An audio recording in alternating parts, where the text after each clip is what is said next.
Well, I hope nobody of significance dies because I'm drinking water today. Hey guys, Alex from 7th Hour Films back again with Attack on Titan. Last time on Attack on Titan, we had Smoke Signal. So the new Levi squad has failed to clean a house, which has made Levi very disappointed. Also, the scouts are now being hunted by the MPs and, I guess, the nobles. And they want Eren and Historia. And Historia is all sad. And Eren is blowing it as he transforms into Buffered, so things are going great all around. They actually stage a kidnapping. They think that they're kidnapping Eren and Historia, but it's actually Jean and Armin, and I'm not sure how to think about Armin disguised as Historia. It's very odd. But then Captain Levi puts it together that this isn't actually the MPs, but instead a guy named Kenny the Ripper, who apparently Levi knows from his past. And then there's the start of a huge fight, as Levi is now apparently going to take on Kenny, who has gun ODM gear as opposed to swords. So, yeah. That's basically that. So, like always, the reaction is in the description and in the pinned comments. We might as well get right into this episode of Attack on Titan. Here we go.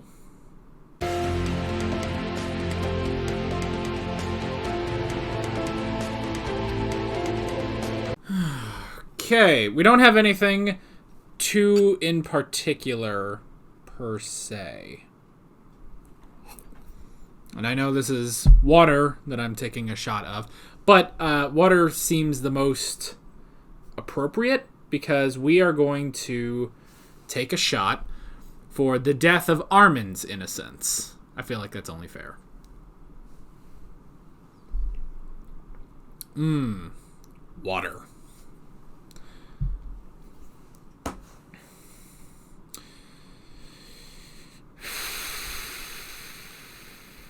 So, Rice is the royal family, not Fritz.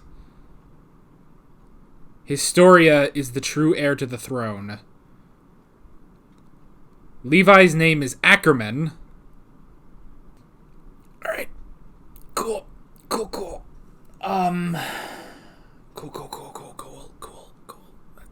That's great. Now, Eren and Historia were captured by Lord Rice. Does he want to depose the king?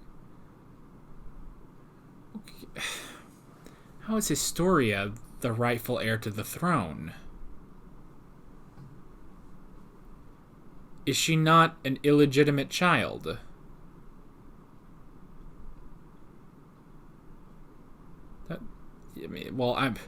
That's what they've said. I suppose we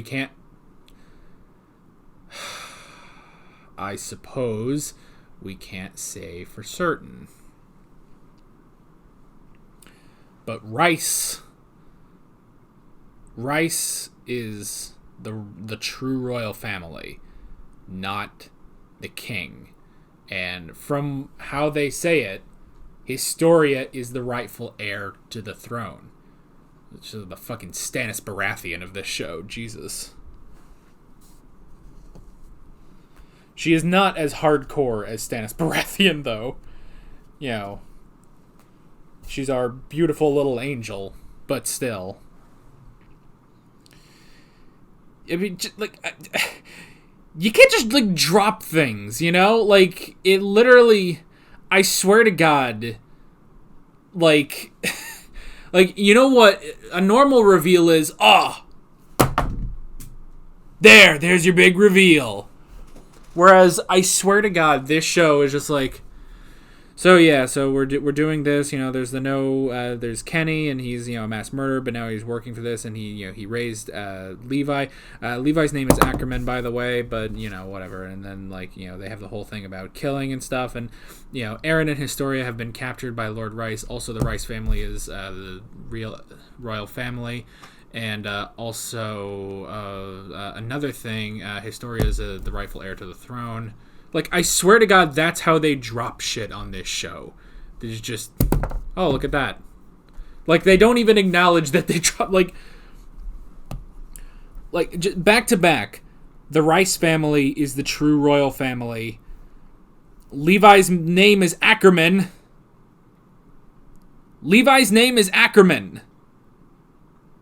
He's related to Mikasa. He's related to Mikasa. And then Historia is the true heir. We're going...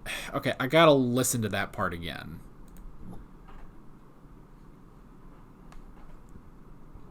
Ready, Sonus? Right again. This isn't easy for me either, but I'll be the best torturer I can... Rice is the true royal family. Like that. Gone. You know what's interesting? They don't show... Because they just showed a shot of Erwin. They don't show that he's missing his left arm.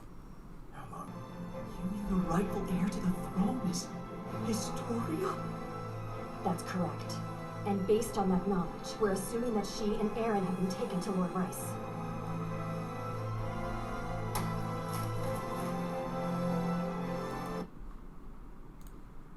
But how technically is she the rightful heir to the throne? If she is an illegitimate... Well, I mean... I say that, but illegitimate children... See, the first time I ever really watched anything where it's like, you know, an illegitimate child that's laying claim to the throne was Game of Thrones with, spoiler alert, with Joffrey.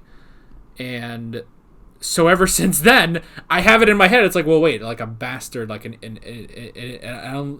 non-legitimate child, an illegitimate child cannot legally hold the throne.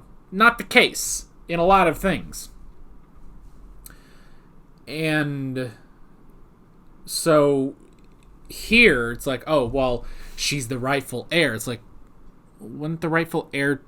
Well, I guess she is the rightful heir to the throne, but the throne shouldn't... Correct me if I'm wrong, the throne should be to Lord Rice, then. He should be the king. And then if he dies, then it would be passed to one of his children. Now, granted, I'm pretty sure Historia has siblings, doesn't it? Like, I mean, that makes sense. Because they said, it's like, oh, you know, an illegitimate child, they don't want her coming back to try to, you know, do anything. So presumably, Lord Rice has legitimate children. You know, at least one. So wouldn't his legitimate child be the heir to the throne? I don't know. I don't know how that works. But apparently, according to them, Historia is the rightful heir to the throne. Remember when she was small, cute, blonde girl? And I know she still is, but like just back then, when we were joking around, like, oh, she just looks like a female version of Armin. Like, oh, okay, and the they made her overly cutesy in that one episode, and then just season 2 was just like, fuck you, we're doing everything with this girl now. And now season 3 is like, fuck you too. Again, also, she's now the rightful queen. The rightful queen of Earth, I guess. If all of humanity is here, she's the rightful queen. Can we have like a how it started versus how it's going? How it started. Small, cute, blonde girl who just had that one moment in that one episode. How it's going. Rightful queen of fucking humanity. Yeah. Okay. So. Notes. Kenny. I didn't think we would get cowboys in this show. But he's a definite cowboy, you know? He's, like, it's very Western, like, I raised that boy, you know? Like, it's like, it feels like a Jesse James, Doc Holliday kind of character, which, again, I never expected on this show. This show that, for the most part, like, we've kind of assumed that, this takes place in a version of Europe, Like, wherever the walls are, it's like this is some sort of European country. Which accounts for the architecture and the names and stuff. So to get a cowboy in there, you know, to get like this outlaw in there is kind of strange, but all right. Not just Titans. Have we... There wasn't a single goddamn Titan in this whole episode. That can't be the first time, though, because I'm already, like, thinking of, like, a couple episodes where it was, like, you know... I mean, you could also make an argument that last episode there really was, other than Eren's failed attempt at becoming buffered. But yeah, I mean, there's really not, like... Honestly, I feel like we're taking a break from Titans.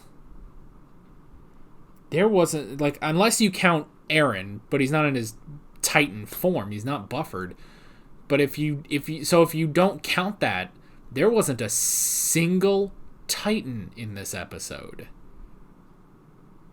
Wow. That's so strange. But yeah, not just the Titans, but the assholes and the dickholes too. I wanted to do the prequel meme, but I couldn't figure out, because yeah, it's humans too. Which, okay, when they say last episode, like, and I've got a message for the scouts, like, what is it? Cutaway, and they don't tell us, like, oh, come on. And then it's like, oh, it's that we're killing humans now. Which, I mean, that is a big deal, honestly. That is a big deal, you know, because even with, like, Annie and Rhaina and Bertolt and Ymir, it's like, even then, it's like, okay, yeah, these are humans, and not just humans, they're our friends. But at the same time, they're still Titans. Like, there's still that, like, 1 degree of separation, you know? So that was really interesting, that it's like, yeah, this is taking a toll on the squad, because they're killing humans. They're going against their own kind, you know?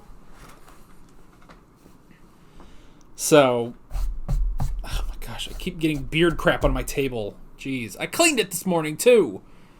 Anyway. But yeah, not just the Titans, but the humans and the other humans too. We're going against humans, and that is difficult. And it's interesting how, you know, like these guys, you know, they specifically go after humans. They don't go after Titans. That's why they have the gear that they do. Oh, God.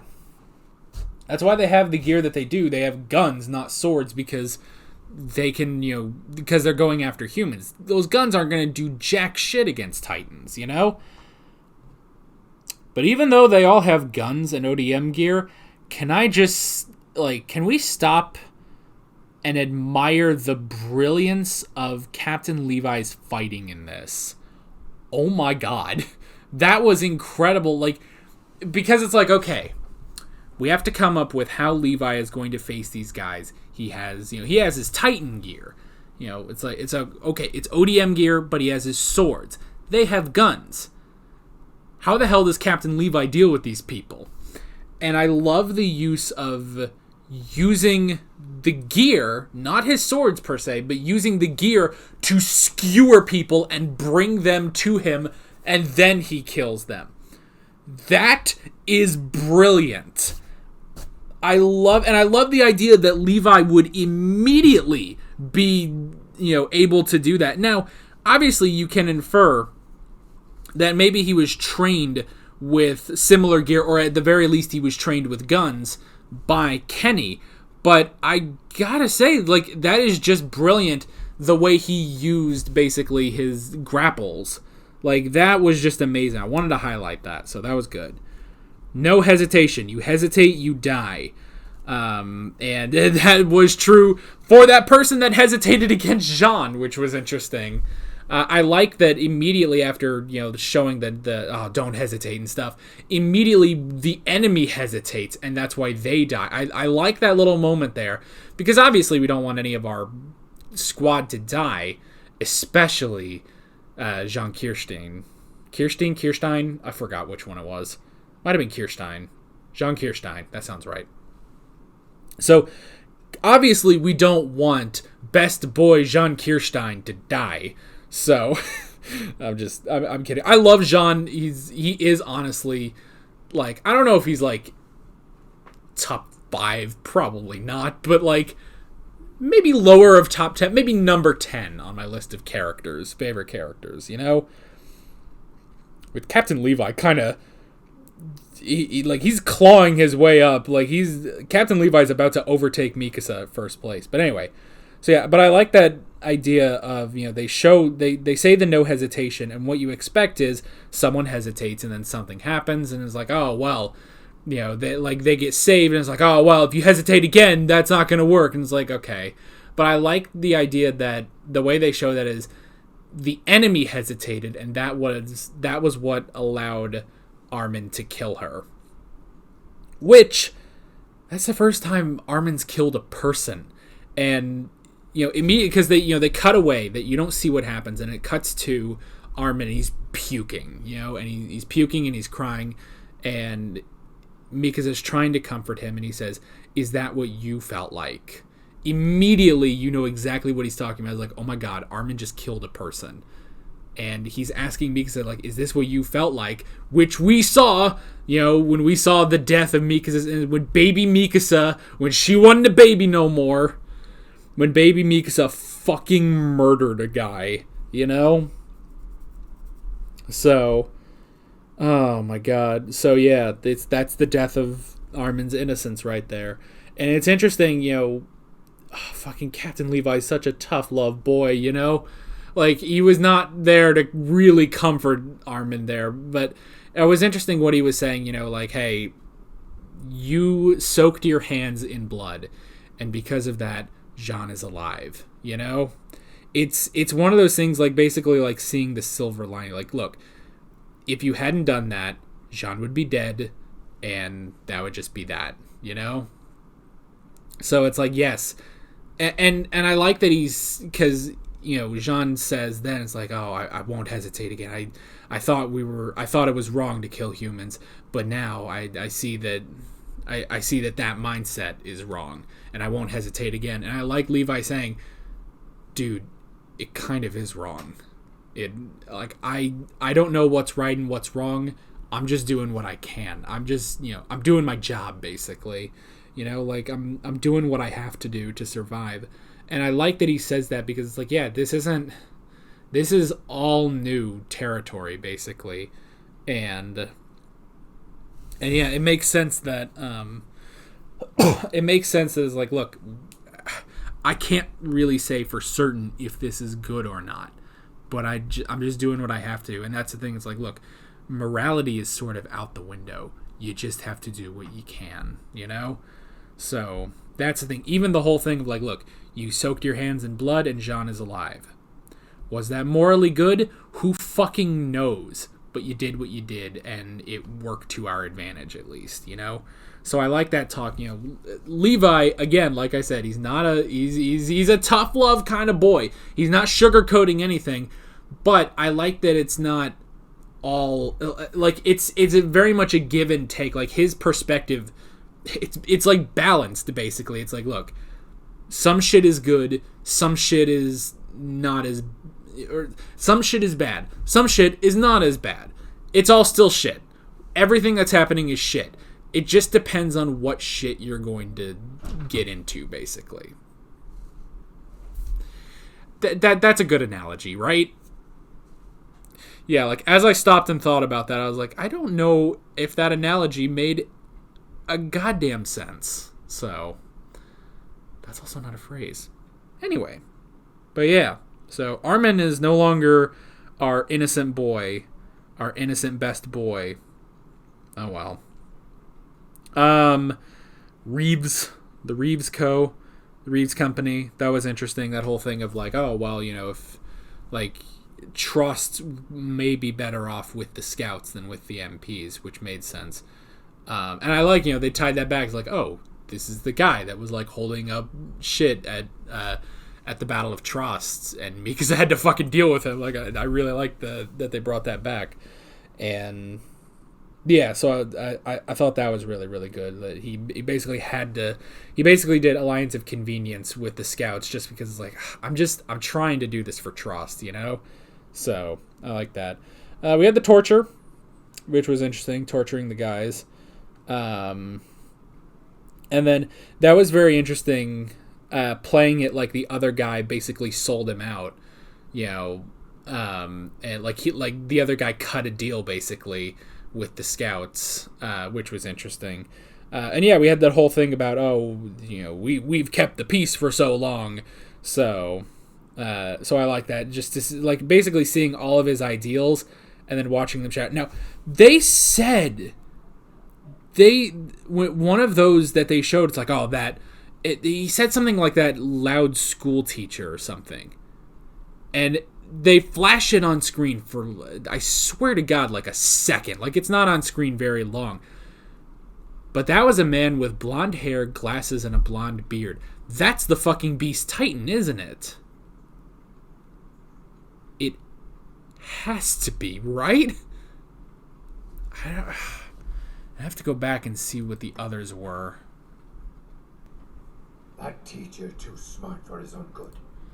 That teacher too smart for his own good. Okay, I guess you can't necessarily see...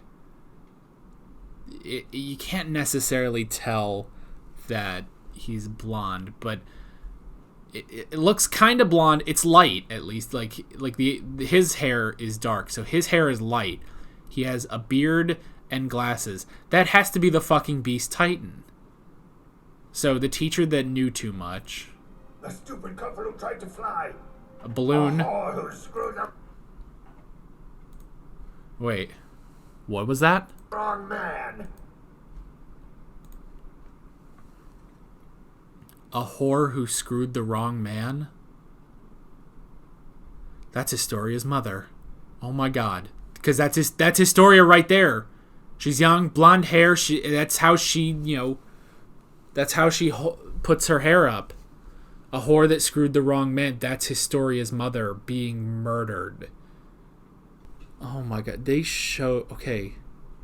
Now, in the middle of this is a couple who tried to fly on a hot air balloon.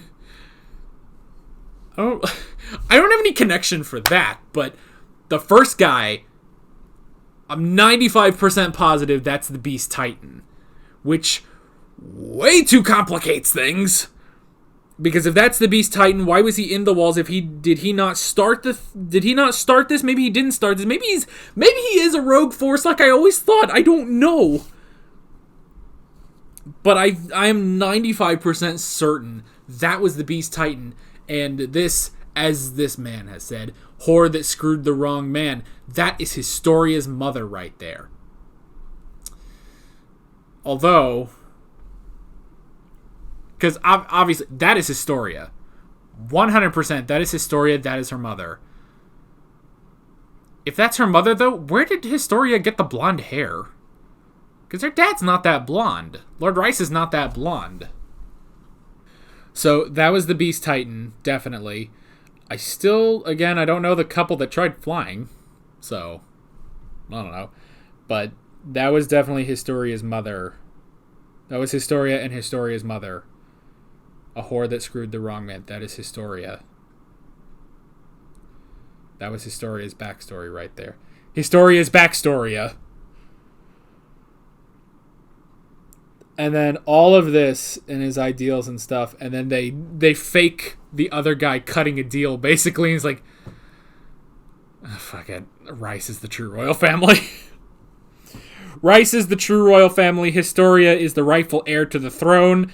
Somehow, I'm not sure about that part, but Rice is the true royal family, not King Fritz.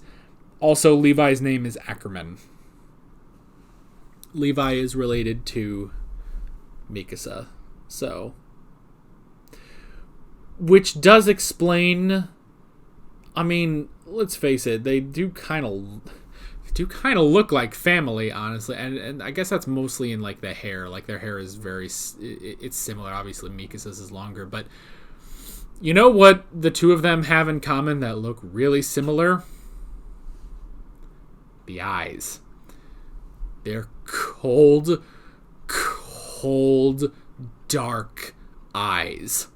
So yeah. Historia is the rightful heir to the throne. I don't know. Are we gonna get Queen Historia Rice? That'd be some shit. Queen Historia Rice. We have a possible... I guess it makes sense that Levi would never bring up that his name is Ackerman, but would he not see that it's like, oh, so who do we have joining the Scouts? Mikasa Ackerman. Huh. Well, small world, I guess. Like, I don't know. That's just kind of odd. And then I'm 98% sure that was the Beast Titan. 98. That brings into question too many things, though, about the Titans again, but I'm pretty sure that was him. I am almost positive that was the Beast Titan. That was definitely Historia's mother being murdered in front of her. Yeah. Meanwhile, Eren just got knocked the fuck out. I don't fully understand why they want Eren. I guess, because like he's probably the biggest threat. I guess taking Eren and Historia because they're the two biggest threats. One is the rightful fucking heir to the throne. The other is Buffered Sea Titan. Oh my god, yeah. The two biggest threats. Queen Historia Rice and Buffered Sea Titan. Yeah. Alright. That's all I got for this episode. Fucking hell, what an episode. It's just episode 2. We are not fucking stopping. We are not goddamn stopping. And you know what? This is a bit of a return to season 2. A bit. Like, it was a bit more like, we get a bit more like information, I guess, but still. Yeah. I can't wait to see what shit they pull next week. I don't know. I said that they haven't shown, a sleeve without an arm for Erwin. Like, they purposefully keep his left side, like, off, like, out of view. So, I'm wondering, I don't know, like, next episode he's just gonna have a robot hand or some shit. That'd be awesome. Well, you know what? If this is, like, sort of, Europe-y, maybe a bit German, they could do it, because German science is the greatest in the world. And with all that being said, I'm Alex from 7th Hour Films, and I will see you guys next time. Take care. It's his right hand. I've been saying his left this whole time. It's his right hand. I'm a fucking idiot. Alright guys, thanks for watching this video. If you want to watch more of my Attack on Titan videos, you can click on the playlist, you can subscribe if you haven't done that already, and be sure you hit that notification bell. You can support me on Patreon and follow me on social media, links below in the description. See you guys next time.